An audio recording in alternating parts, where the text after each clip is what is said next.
Welcome back, everyone. My name is Ryan Anthony Hernandez, and I'm host of the podcast, The Truth That Heals. For today's episode, I'm going to be doing a book recommendation, and that book is titled Your Consent, The Key to Conquering Sexual Assault. So for those of you who have been following my podcast, I talk about cults, I talk about traumas, but not only that, not only the bad stuff of life, I'm trying to get to the knowledge, the education that can help myself and others to understand that healing is definitely possible. But that's why I'm doing a podcast, because I've been broken in life. I've had difficulties in life. And this book, Your Consent, The Key to Conquering Sexual Assault, written by Joyce, has been monumental in helping me to understand that the things that happened to me, the coercion, the manipulation, the shaming, that's not mine. That's not for me to be guilty about. And it's taken me a long time, but reading this book has helped me to break through that guilt, which I did hold on to previously. And although my personal story does not involve sexual assault, it does involve coercion, it does involve manipulation, and that's what cults do. And if you make a parallel, that's what sexual abusers do as well. They put you in a place of fear, a place of manipulation, and then they twist things, and then there's so much abuse. But going back to the book, consent. If you were to ask me a few years ago, what is my definition of consent? I would have probably said, well, consent is an agreement. It is saying yes to something. And when you say yes, then that is consent. Now, reading this book has opened my eyes that there are other words that get confused with consent.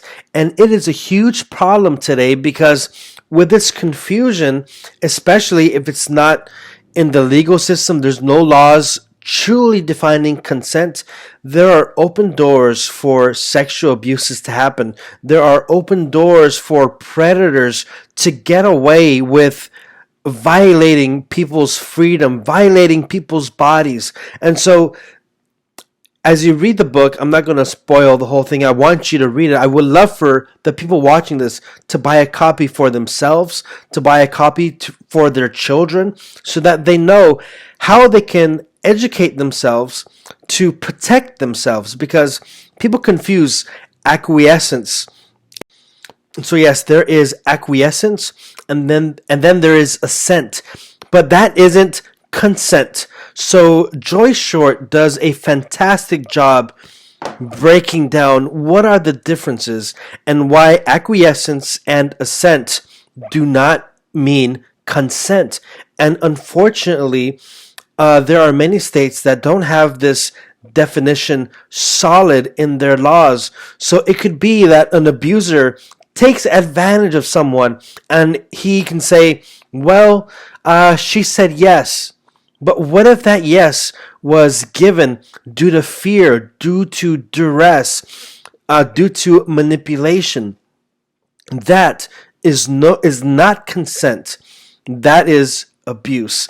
And so I am highly recommending this book, Your Consent, The Key of Conquering Sexual Assault. I'm highly recommending it, and it is a great gift for yourself, for your young ones, for your neighbors, so that they can really know and understand the definition.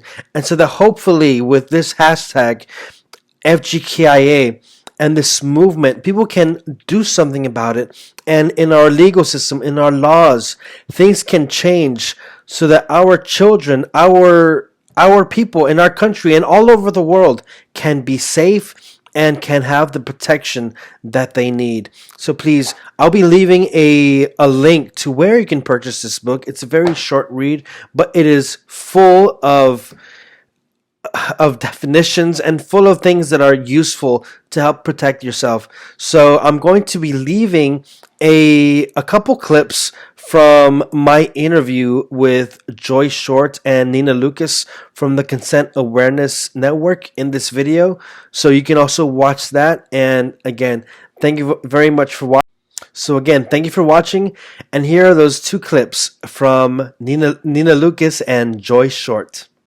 If you're in fear, then you're acquiescent. You're under duress. In your circumstance, they lied to you. They distorted what your responsibilities would be, and then they gave you a different set of responsibilities. So you agreed to one thing, but you didn't agree to another thing, the thing that actually they were engaging you in. So you assented, you agreed on the face of it, just like Larry Nassar's victims. They assented. He told them that this was medically necessary. They didn't know any better. They agreed, they assented. But did they consent? Did they freely give knowledgeable and informed agreement? So what happened to you is assent, not really acquiescence, unless you felt that a fear for if you refused them, what would be the end result of refusing them? One of the things that we've learned when we went to legislators and said, hey, we're here because we want to define consent in the law, without exception, legislators say, huh, what? It's not defined in the law? And, we're educating them. I mean, I have friends I've spoken to, acquaintances, and everybody is astonished. So we have to spread the word that, hey, just because the law mentions consent or, talks about this, that, or the other, tries to craft some kind of harebrained explanation of it, it is not defined. And that is why we're having so many issues and problems with, non-prosecutions and, victim blaming and shaming. So that's the first thing. We want to spread awareness that this is going on. I would also, and I'm sure you would recommend it, Tony, tell everybody to watch Joyce's TED Talk, or TEDx Talk, rather. And it's about 17 minutes, and it really is a very powerful personal statement, and talks about some of the issues that we covered today, and is really a call to action.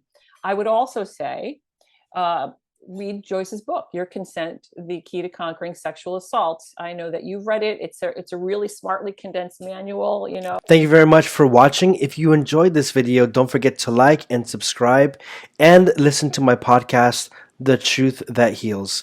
Have a great day.